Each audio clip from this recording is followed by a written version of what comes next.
good morning, Tatay. Good morning once again. Good morning, Jay. Good morning mga katribo natin sa Marriage Empowerment Tribe. And once again, we are here in our Marriage Empowerment Toast. So, good morning, Tatay. How's your day? Very fine. And very well. Very well. Fine and very well. Yeah. So, of course, this is Nanay Jet with you this morning and with Money. Okay. So, good morning once again. And Tatay, this is our 21st episode or webisode. And masaya tayo dahil we are still fighting a good fight. Yeah. And this is the 21st. We're now on the day of becoming a habit. Yes. So, oo nga, no? Naging habit na siya sa amin. Okay. Na every Tuesday, 9 o'clock in the morning, we are here with you and we are giving some inputs and wisdom, nuggets of wisdom through our experience and through our readings and trainings as a marriage mentor. So, kumusta? Kumusta kayong lahat? And mag-comment naman kayo. Try to click the link above us para makikita namin yung comment ninyo. Good morning and pa-shout out kay Mama Lu, pa-shout out kay Sir June, kay Sister Day, at saka kay Brother Jordan, ano? And then, marami pa tayong shout out, si Sister Bennett, sino pa ba? Si Mildred, and si Janet, si Mama, sino pa? So, good morning to each and everyone. Yes, good morning everyone. And last time, Tatay, ano yung pinag-uusapan natin? It's about being mindful, being intentional in our marriage, and then conscious, committed, paying attention. Kung kahit gaano kaliit, no, we pay attention to our marriage, to our relationship, and spending time alone. So, hindi lang naman pala yung pagiging mindful, Tatay, hindi lang naman pala dapat kasama palagi. Yes, Diba? agree. Otherwise, wala na tayong makakain yan kung kasama palagi dahil someone should go to work and someone should also be with the children. Ano? So, But what is important, hindi naman kasama physically, but kasama in mind. yes, in mind and in spirit. And in heart. Yes. So, in love na in love itong asawa ko. So, this morning, we will be talking about how to handle irresponsible husbands or wives. Kasi Tatay, minsan, merong problema on spouses na akala nila responsible noon, pero nang nagsama sila, biglang lumalabas yung natural at they label their partners as irresponsible. In other words, subjective yan. Oo. Na perception yan. Based on probably his or her experience. Irresponsible yung itong taong ito. Yes. Akala ko ba ganito? Hindi pala.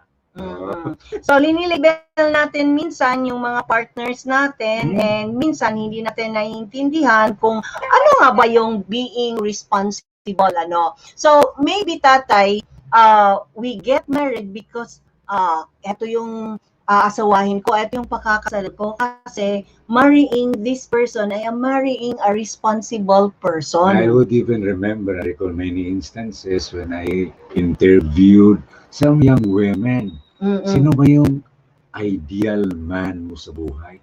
Number one, responsable. Oo. So, yun, nag-aasawa tayo at pinakasalan natin yung taong ito assuming that we are marrying a responsible person. Pangalawa siguro is we assume that he or she will help us carry the load. Alam naman natin na mabigat yung responsibilidad bilang mag-asawa, bilang wifey, bilang hubby.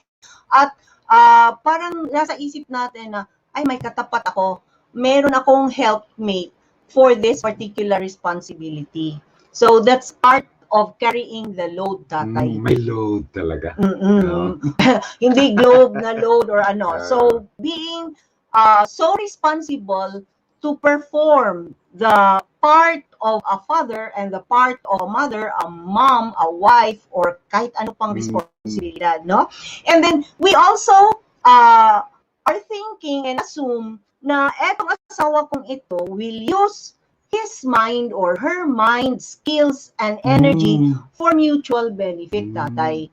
So, parang, yung energies, yung skills, parang yung sa passion, at saka, sa passion natin, no, na definition of love. Nandun sa marriage natin. And then, pero minsan, we become frustrated. And that is totoo for us. Okay, this is not only true to others, pero totoo yan sa amin. Minsan, eto yung inaakala mo na responsable yung asawa mo, pero hindi pala eh. So, you become hurt, you feel hurt, and then frustrated, and agitated. Kaya, sino ba sa husband at saka sa wife yung palaging nagrereklamo? Yung wifey. Yung wifey, yung mas mas complainer siya. Oo. And nabibigatan sa loob. Okay. So siguro this is the time na we have to go deeper. Ano ba talaga yung being responsible? Kasi baka mali yung definition ko of being responsible, tatay. Kaming mga husband, kami ang palaging na-accuse. Irresponsible, ganun ba? Oo. Majority of the time, yung mga mini-mentor nating mga couples, usually yung mga wifeys yung nagrereklamo na irresponsible yung mga hobbies nila. Yun sa mga grouping sa internet. The same ganun. But, pag binigyan mo ng pagkakataon ng mga lalaki na magsalita, it will also lalabas sa puso nila na eto kasing wifey ko, irresponsible. Pero hindi nyo lang ina-articulate. Hindi naman kami tinanong. At kasi naman, yung responsible spouse, para sa amin, is one who performs with commitment. Yes. So pag nakita namin na yung hobby namin ay yung ginagawa niya is without commitment, parang frustrated kami. Okay? So we will give some situations later kung ano ba yung with commitment. And when we say responsable, is those person na the essential marital obligations are being done. Yes. Ano ba yung essential marital obligations, tatay? Yung essential, yung talagang related sa married life. Yung kailangan talaga. Kailangan talaga mawala yung essence ng marriage pag hindi ginawa yun, example. And you know, the family code of the Philippines, the framers of the family code of the Philippines really have this wisdom of putting into words these essential marital obligations in the new family code.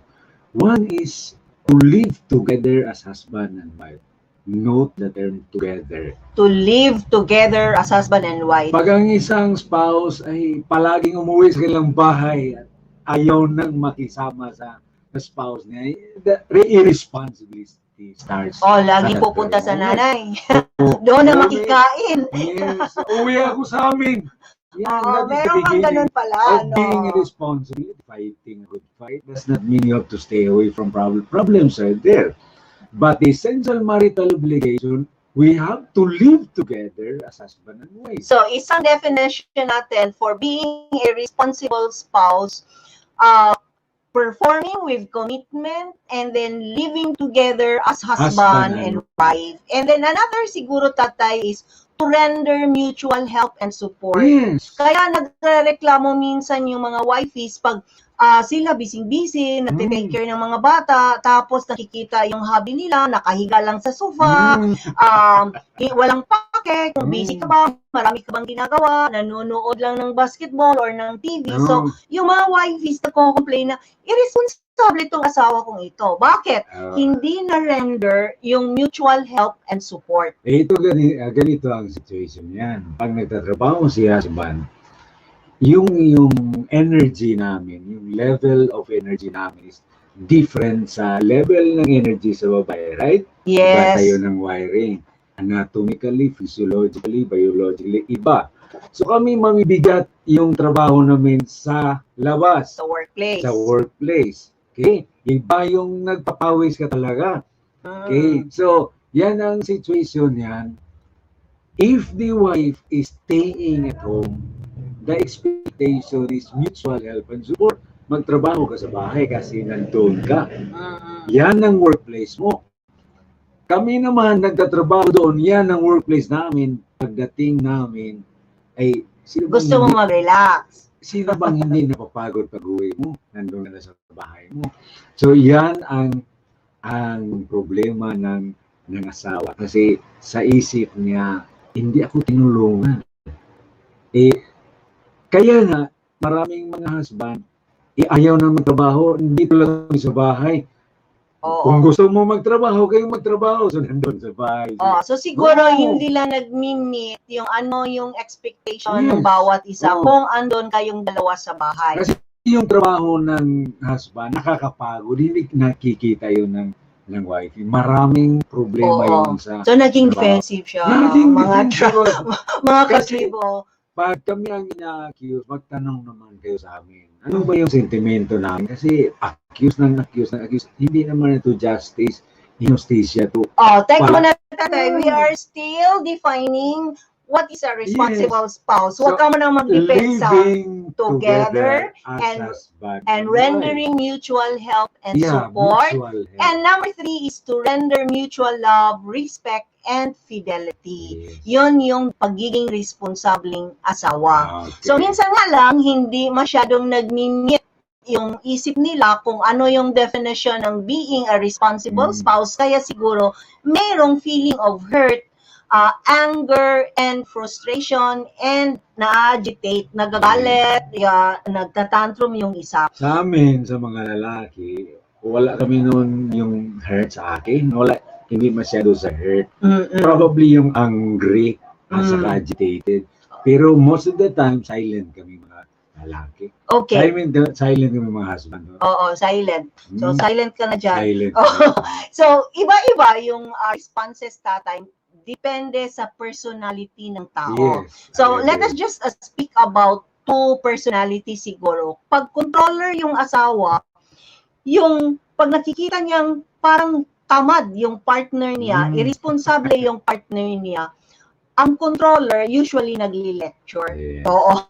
Nagdi-deliver ng lecture, tapos magbi-blame. Sasabihin niya, ay, katulad ka rin ng nanay mo, katulad ka rin ng tatay mo, parang pointing finger siya.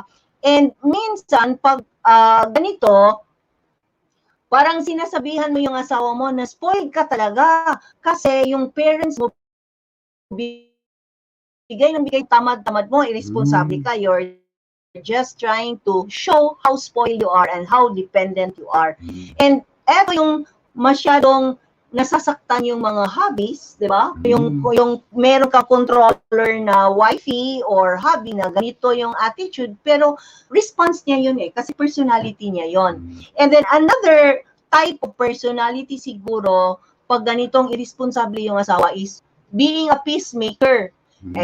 Peacemaker ka nga, you just suffer in silence. So siguro sa'yo na sinasabi mo na ikaw hindi ka na naging peacemaker ka, and you just suffer silently. In many instances, merong peace sa bahay dahil yung isa ay sa tahimik lang nagtatrabaho. So pero pag magiging controller or pag maging peacemaker, kahit saan sa dalawang yon, for sure merong nasasaktan at merong frustrated. Feeling yung nasasaktan, pero pag if she is taking it at the heart and with commitment and with sense of sacrifice and service, ano manggulo niyan? Kahit buong araw nagtrabaho. So let us give some situations, tatay, na posibleng mangyari sa mag-asawa. So let us have couple A and B. Si couple A and B, yung lalaki palaging nawala ng trabaho. Husband always to work. And ang pinakahaba na working time niya was only 18 months. That's 1.5 years. And pag meron naman siyang trabaho, pag meron siyang work, laging nagkaroon ng argument sa workplace. Pag hindi na niya nagustuhan yung attitude ng workmate niya, ang ginagawa niya, uuwi siya at bigla na lang hindi na babalik sa work niya. Magre-resign. While si wife naman, sa situation ni A and B, si wife naman, very committed to her work. And in fact, she is in her current work, 10 years na, 10 taon na siya.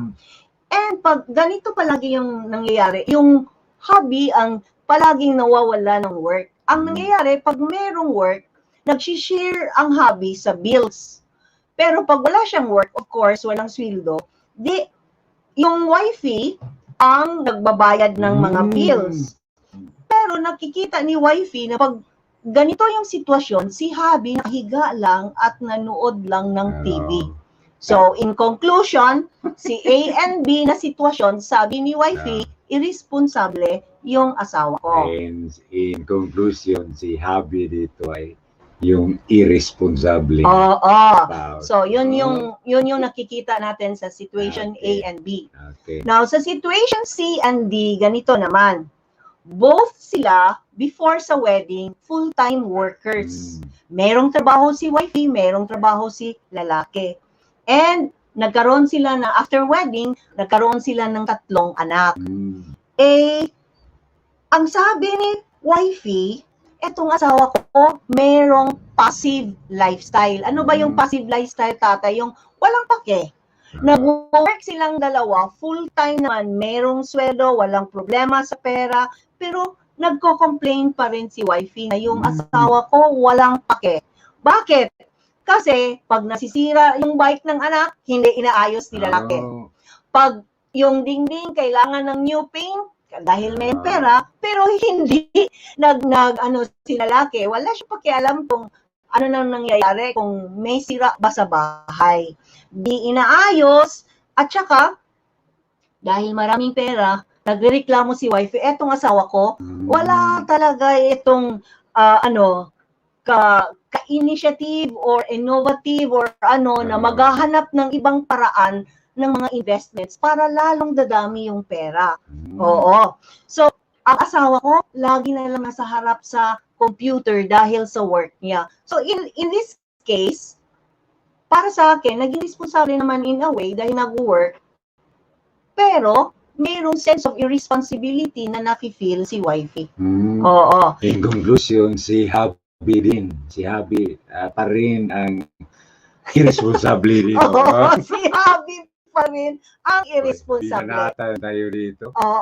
Pero may pangatlong sitwasyon, tatay. Si E and F na mag-asawa. Si E and F na mag-asawa, meron din sila, they started working together. Okay, so meron silang work, both work, tapos achieve nila yung mga goals nila, nagkabahay sila, nagkakotse sila. So, let's say, ano man yung ambisyon nila, lumago yung pagmamahalan nila, and they both agreed. Sabi ni wifey, quit na ako ng work. Anyway, kaya na natin. Diba? Quit na. Mag-retire na. Mag-retire. Parang ako na nag-retire ng maaga. So, quit na tayo. Dahil, agreed nga, siya yung maunang quit, yung babae. Nagkaanak. But, si wifey, yung focus of energy niya, nasa mothering. Yung pag-take care ng mga anak.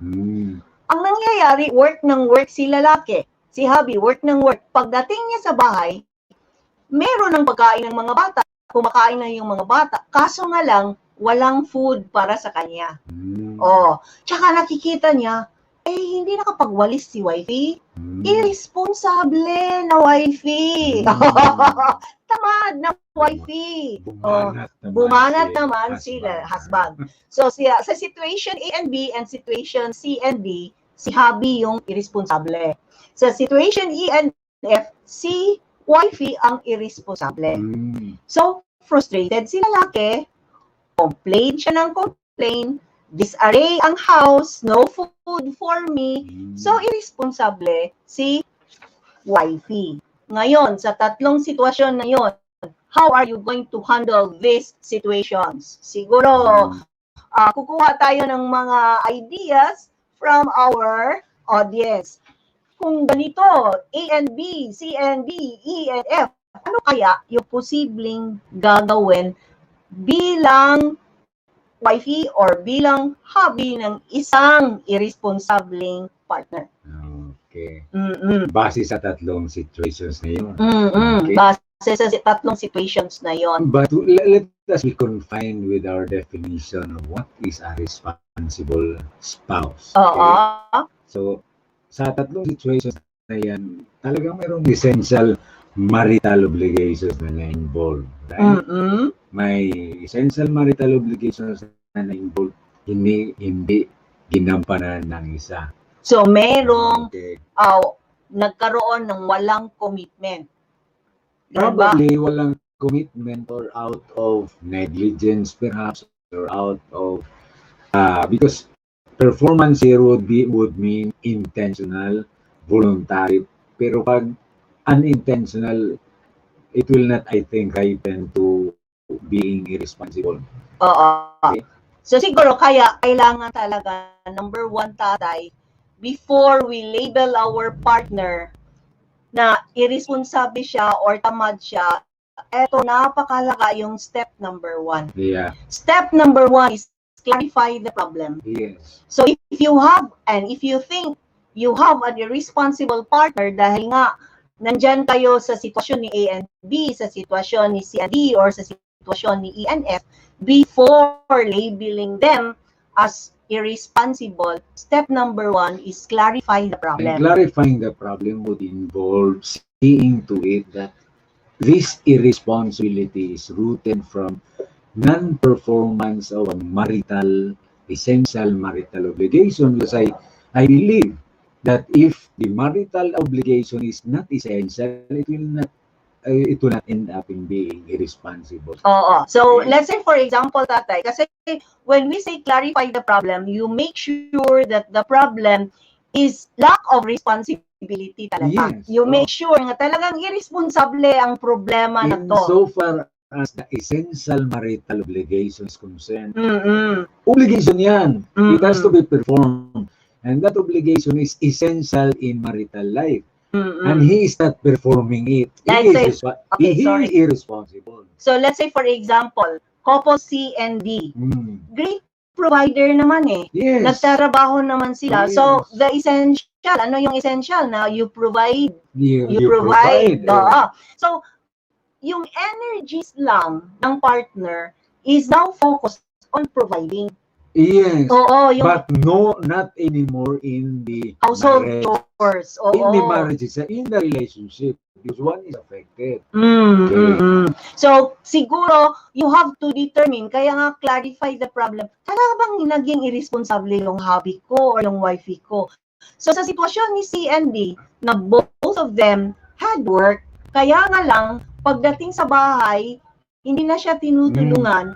Oo. Yan ang second, to render mutual help and support.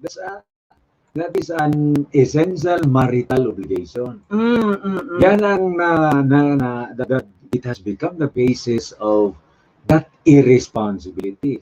Magtutulungan tayo. That's an essential marital obligation, right? Oo. So, hindi naman ako tinulungan. So, sabi nga dito sa isang comment natin, tatay, na communication is the key. Yeah. Oo. So, communication is the key, but at the same time, again, before communicating siguro, dahil baka mayroong masaktan pag sinasabi mo na ganun ka, parang ano. But communication is more of words being expressed. This is more of action because this is performance of an essential marital obligation. So you can communicate, but more than communicating, you have to perform that essential marital obligation of mutual help and support. Yan ang most common sa household, especially with respect to household chores. Another thing, tatay, si couple E and F na nag-quit ng work si wifey to concentrate with the children at hindi na niya na-provide yung needs ni lalaki. Diba yun naman eh. Meron naman din needs si hubby and yung focus niya is more on the mothering. Yung energies niya focused more on the parenting part. So, eto lang, so, hindi lang nakikita kung nasaan yung focus of energy. At kaya label natin yung mga partners natin na irresponsible. So again, yung number 3 tingnan mo, to render mutual love. Part of it is providing that particular food, right? Yes. That's mutual. That is mutual love. That is spending quality time, acts of service. That's love, right? Oo. So, kaya kailangan talaga yung balance. Mm. So, being responsible is just not being able to focus your energy in one area. So, yung area mo is providing lang, yung area mo is just parenting. Kaya talagang yung load in marriage is important na malalaman mo rin to balance. So, to live together as husband and wife, mayroong needs ang husband, mayroong needs ang wife, and then to render mutual help support. That's very important. So this is I think one na kailangan yung komunikasyon. Yes. Oo. But And then, aside from communication, perform talaga. Perform. So pag rini-render mo talaga, you are performing mutual love, respect, and of course fidelity of the promise, fidelity of the vow of marriage. That's commitment. So step number 1, clarify the problem. Okay. Step number 2 naman tayo, tatay. Analyze the source of the problem. Okay. Mag-analyze tayo. So, nag-analyze tayo. Kaya nga talaga, kailangan yung mindfulness.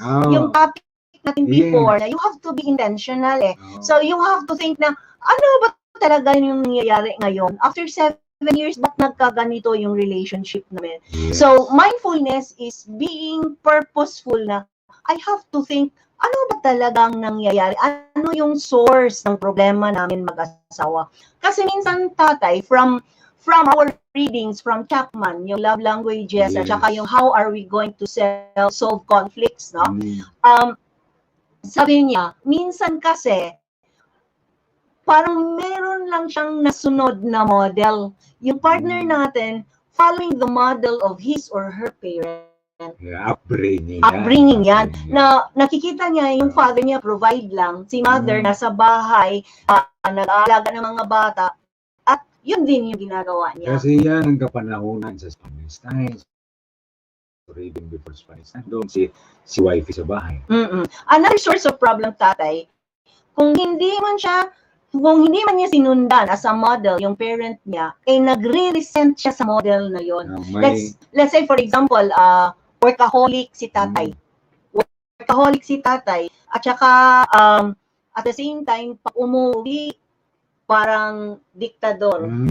Kasi siya yung nagpro-provide. So, yun din yung nasunod niya from the parents, and at the same time, actually, nagre-rebel yung puso niya. And unconsciously, nagawa rin niya, repeated niya sa relasyon. Yung resentment na yan from some unpleasant and painful experiences sa upbringing niya. And then you also have to think, tatay, another source of the problem, kung irresponsible talaga siya, kung makikita ninyo na siguro lalo na yung mga mag-isa lang anak, yung spoiled brat, the only begotten son or the only begotten daughter ng parents nila, na pag nag-asawa na, feeling nila para pa rin silang senior at senyora. Diba? Parang gano'n na naging self-centered yung attitude. Pero alam na yan ni wifey o ni hubby.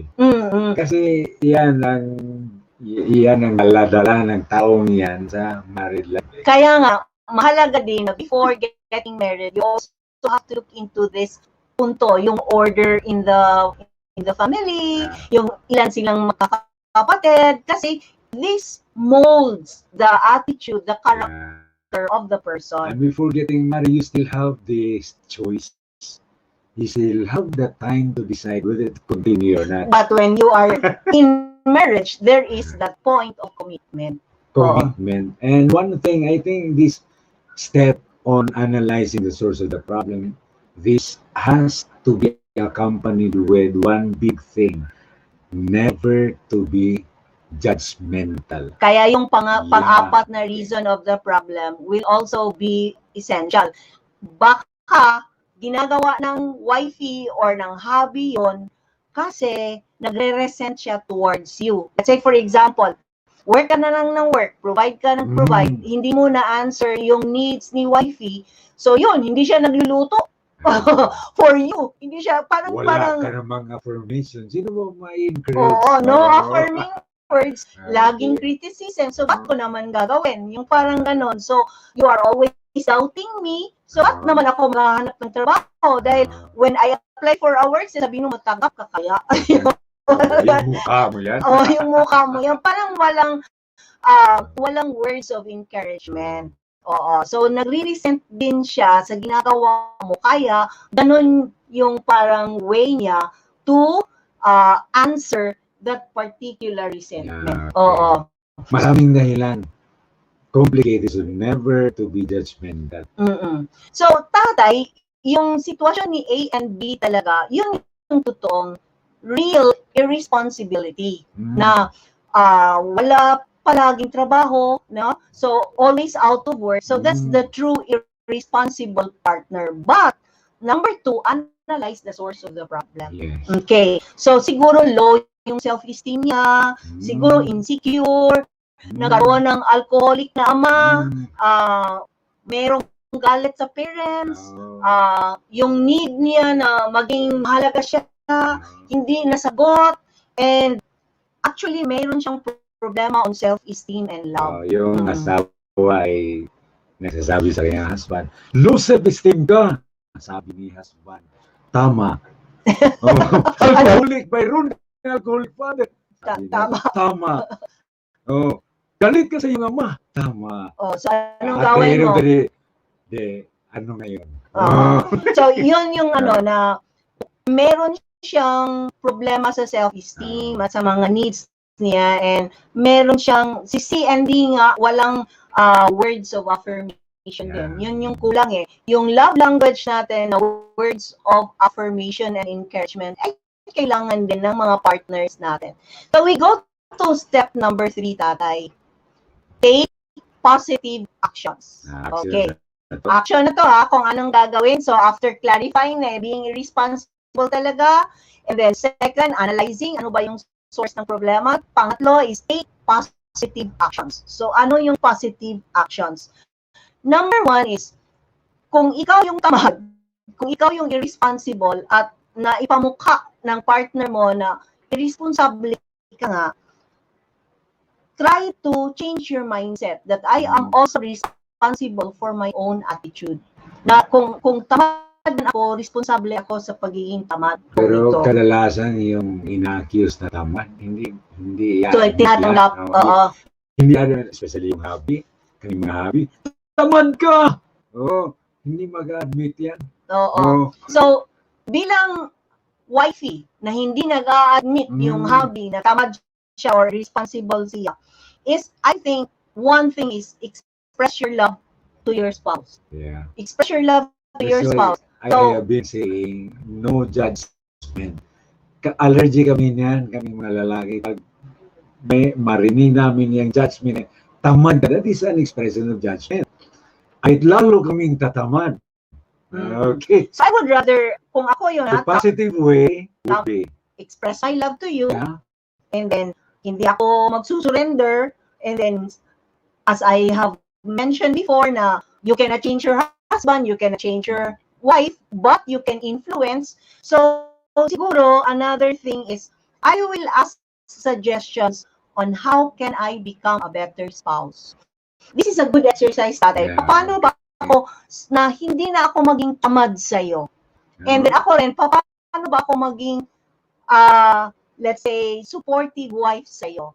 Kung ganun ka na nag-work ka tapos sa bahay pagod ka na, nanonood na lang ng TV at linilabel kita na tamad or irresponsible, how am I going to improve as a wife? How am I going to improve na supportive rin ako sa iyo kahit ganun yung nangyayari sa atin?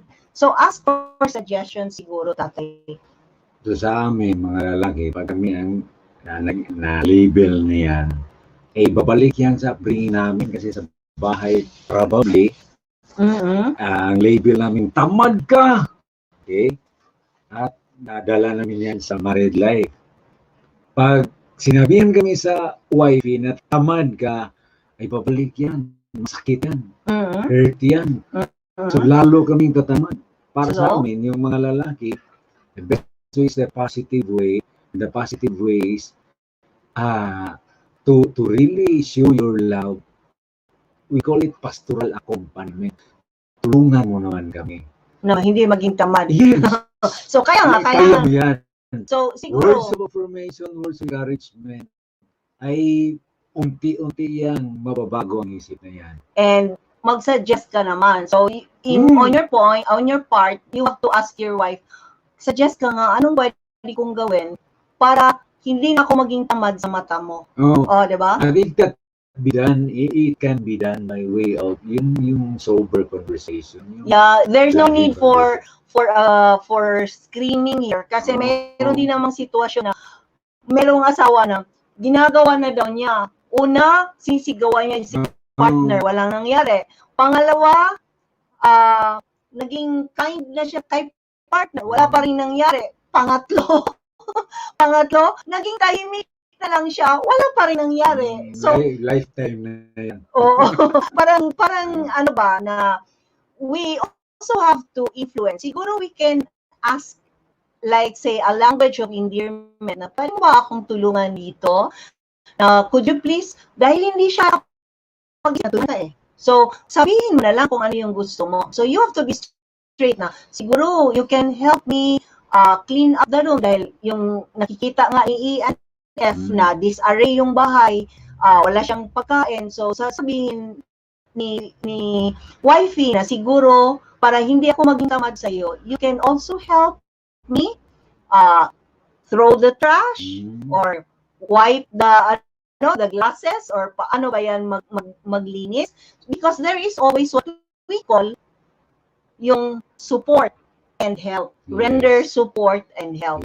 So, it's just a way, again, of communicating your partner na, tulungan mo naman ako, Chong. Sige na, Chong. So, hindi lang naman ako yung nagbabaw in front sa marriage na till death do us part, diba? For better or for worse. Pero talaga may mga hobby na gano'n. Para ng lifetime ang katamaran. Pero it will not help if we keep on labeling them with such words, with judgmental yan. At lalo silang they become hardened, no? So, mas maganda pa, kasi minsan kulang lang sila sa pansin Oo. Ang sa last natin, kasi yung katamaran, yung judgment na yan, yung behavior na yan, ay haba yan. Parang lifetime na yan. Yung tanong ngayon, will I give up my spouse? Yan ang temptation yan. Will I give up?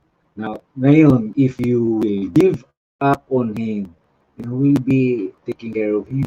Okay, so, sa step 3 na to, na take positive action, yung action talaga is affirming words. Affirming words and encouraging words. I'm not giving up. I'm not giving up. Oo, kasi usually, pag mga ganitong irresponsible, low yung self-esteem nila. Very insecure. At saka, meron silang mga needs na sana makukuha ko yung pansin. Nagpapapansin yung significance yung need nila na maging mahalaga sila sa iyo. Hindi nakuha ko noon. I am expecting makuha ko ngayon with you. Okay. So, meron silang problema on significance need na mahalaga ako sa iyo. So, you have to only be very extravagant with the words of affirmation and words of encouragement. That's why yung sinabi ng mga great minds, wisdom before, love until it hurts. Yes, and then through words of affirmation. Step number 4 na tayo, tatay. Understand that slow, steady change. Nagmamadali kasi palagi yung mga partners na nagsasabing irresponsible yung mga hobbies or wifeys nila.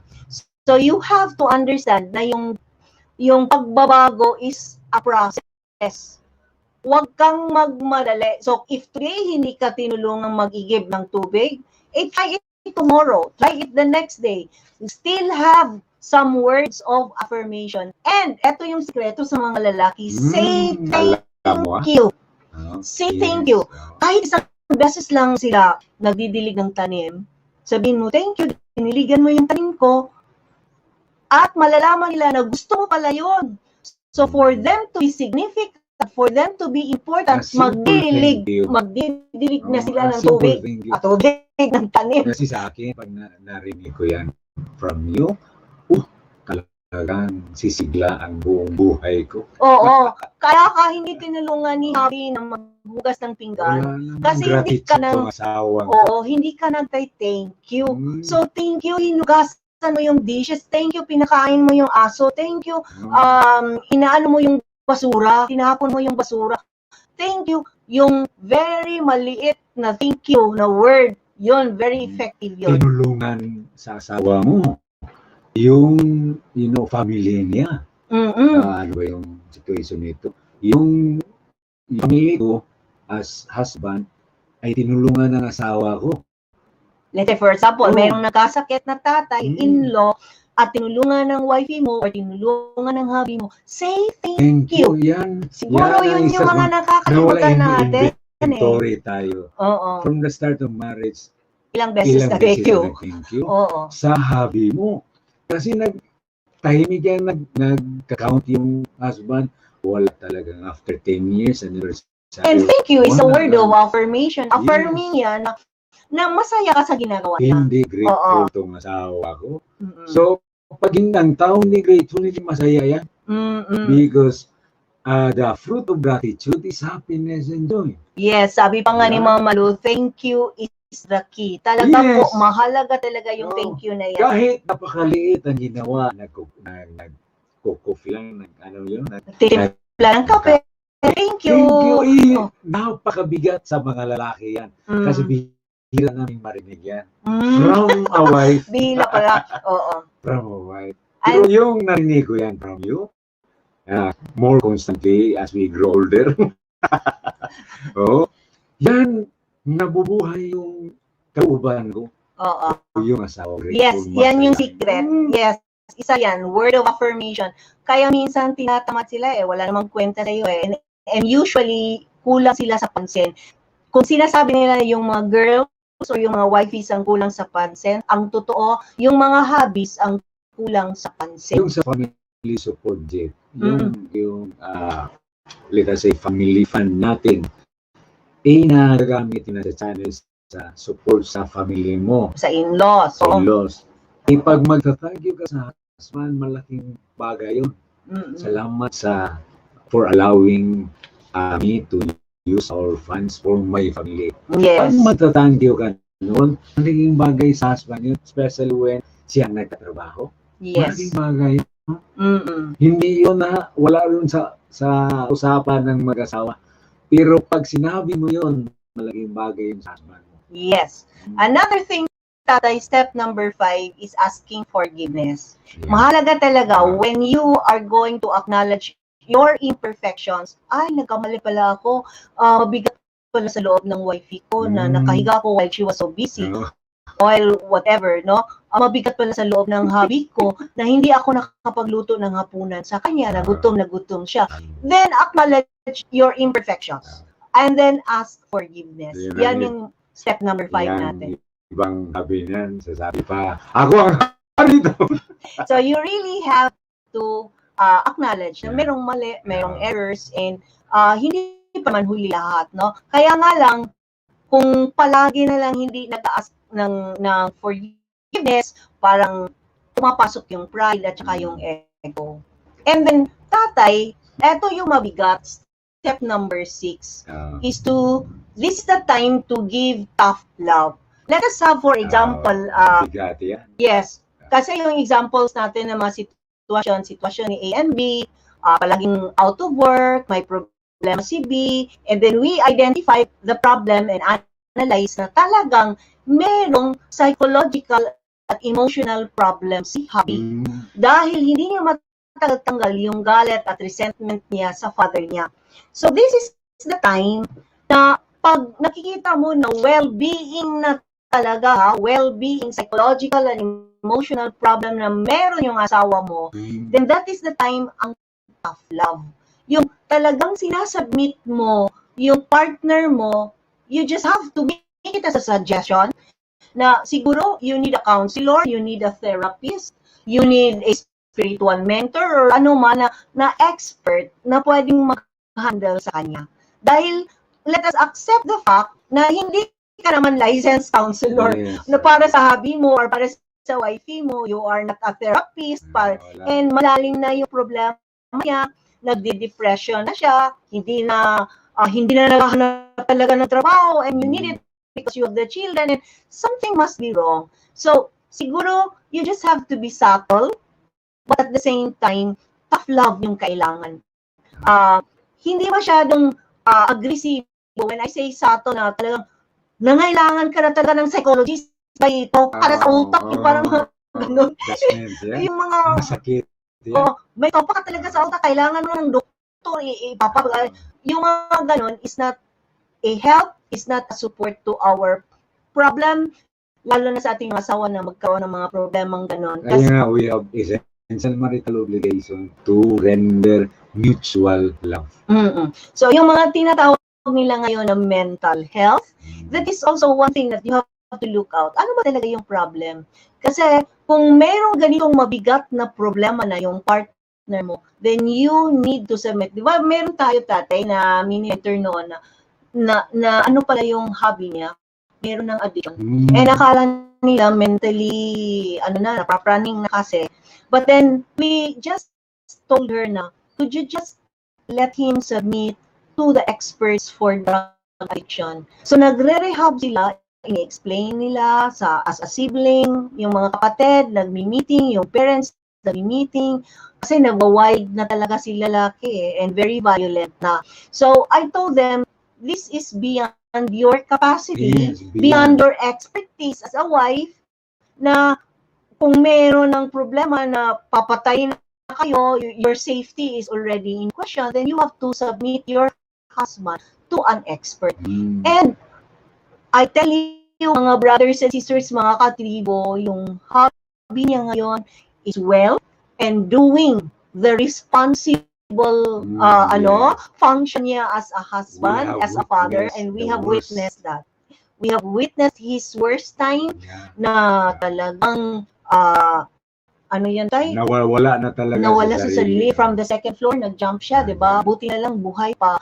At yun, yung mga experts tinatawag namin at nag-i-inject sa kanya para kumalma and dinala siya sa rehab center. So, these are things na we need to give tough love. And the wife did not give up on him. Yes, and they are still intact. Yung mga bata, malaki na, and the love is there. In fact, after that, kasi mayroon silang kapatid, na nasa abroad, dahil sa happiness ng kapatid na overcome nila yung trial na yun, they were gifted for a travel abroad. Yeah. Diba? So, for a vacation abroad. Kami, maligaya naman kami. And when we saw the loving relationship, the mended relationship, nako, sobra yan. Yung saya mo na nakikita mo yung couple na yan, intact pa rin yung family at hindi nag-give up yung wife. One thing to add on this particular step is giving tough love is basically not giving up. Right? Because the moment we give up on somebody, there is no hope. Wala na talagang pag-asa. Pag nag-give up si wifey ni Habi, wala na pag-asa. Pag nag-give up si Habi kay wifey, talagang wala na pag-asa. So, yun yung definition natin na commitment. Render commitment. Sa being a responsible hubby and wifey, nandyan yung element of commitment. Because you cannot be talking here of responsibility without commitment. The springboard of responsibility is commitment. Commitment. So, remember our anatomy of love? Yes. Passion? Tingnan nyo yung mga energies. Baka nagkamaling puntaan yung mga energies na yan. Baka wala nandun sa married life natin. Tapos yung intimacy, yung fidelity natin, closeness niyo ay na-affected dahil yung passion ay hindi na nandun yung energies nyo, kaya nawala yung closeness niyo. And the third one is commitment. Pagbababa yun si passion, pagbababa yun si intimacy, yung commitment natin affected. Saka yung responsibility natin ma-affected yan. And then, being or giving tough love is actually what we call tatay, yung constructive change agents. Yeah. So, dalawa yung naging function natin, maging positive agents mga ahente ng mga positive energies at saka mga ahente ng constructive change. Yeah. Wherein, tough love yan eh. Iiwanan ka niya for how many months dahil pinapapasok mo sa rehab center or whatever. So, or sinasubmit mo for a therapy or counseling. But you are a constructive agent for the change sa asawa mo for the good. Instrument lang tayo. Oo. But as an instrument of that change, we have to be there, present as companion. Malaga yung companion na yan. Ups and downs in life, meron ka kasama. Mabigat yan sa mga taong So, yun siguro yung nawawala. Yung pag nag-decide na you give up, divorce na tayo, separate na tayo, doon ka na lang sa nanay mo, uwi ka, hindi ka naging positive agent at hindi ka naging constructive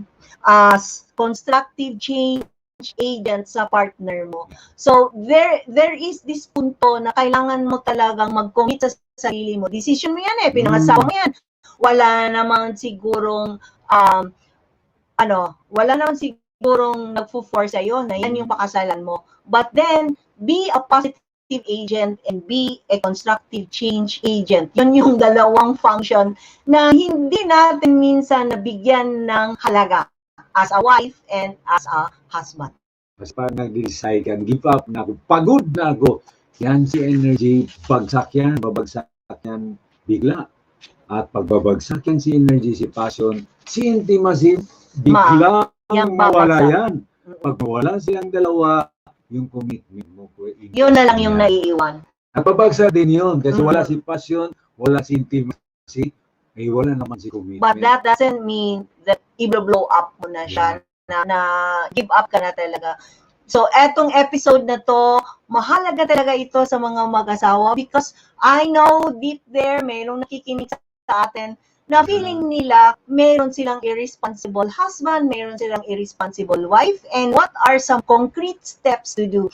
So, nagpapasalamat talaga tayo sa mga readings natin, tatay, no? Kay Chapman, na isang expert sa mga trainings natin bilang marriage mentor at bilang marriage assessment facilitator. Yung marital essential marital obligations, nandun yan sa new family code. Oh, yeah. Hindi sa atin yan. Nandun yan sa and then, kasali na rin yung 27 years of experience namin, and then together meeting other couples, mayroong community na talagang we are supporting each other. One thing I would like to say before I finally end it, okay lang.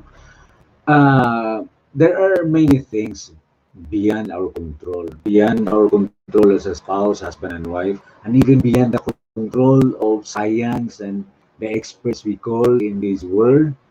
But let me present yung wisdom ni Mother Teresa. Sabi niya about tough love, the fruit of silence is prayer. The fruit of prayer is faith. The fruit of faith is love, and the fruit of love is service. In other words, you cannot just simply give love, tough love. It must start with faith. And the faith must be grounded in what is called prayer. Prayer must be founded upon silence. And when there is love, that's the time that a spouse can give service to the other in mutuality, mutual help and support. That's why these are the things that we can do. If wala na talagang hope sa mundong ito, nandun si spirituality. We end up with spirituality, wisdom from scriptures and from yung nauna sa atin na merong talagang mga kaalaman. Sabi ko pa nga sa Colossians, tatay, chapter 3, verse 23, whatever you do, work heartily as for the Lord and not for men. Yes. So whatever you do in your marriage, whatever you do for your husband and for your wife, work heartily. Do it heartily. And that is for the Lord and not for your husband and not for your wife, not for your children. Yung lahat ng ginagawa natin dito, maliit man or malaki man, konti man or marami man, then that is for the Lord talaga. Kaya mahalaga talagang we have to commit ourselves in the work of the vineyard. Actually, yung heartily na yan, this commitment. Because that is the seat of wisdom and it is the where your commitment comes. Yung puso na yan. Yes. So before we end, Tatay, I will again invite them to download Rescue Your Marriage Before It Starts to Crumble at gjetelnar.com. So marami pang hindi nakapag-download sa ebooks na to. I believe millions tayo nandito sa Facebook. So hopefully marami pang makakabasa sa librong ito. And second, for those who are following us at Marriage Empowerment Tribe, continue to follow us and share it to your friends, no? Na sana marinig rin nila yung mga inputs namin every Tuesday sa Marriage Empowerment Toast. Na naging habit na ngayon. Na naging habit na namin dahil this is our 21st episode. And lastly, Tatay, meron tayong bagong invitation sa kanila. Join Meto membership and receive its 7 blessings. Kindly go to gjetelnar.com/membership-2P. So yung gusto talagang isupport natin for a 1-year program, kung saan matatanggap nila yung 7 blessings, no? And makikita ninyo yung 7 blessings sa gjetelnar.com/membership-2P. And we are now continually supporting some couples who are done with the assessment. Yes, so we have another very important. exclusive group yung natapos na nila yung mga assessments and we are supporting them. And this is our dream na sana maging 1,000 couples tayo, 1 million couples tayo who are very much in love with our spouses and very much responsible sa ating mga pagsasama.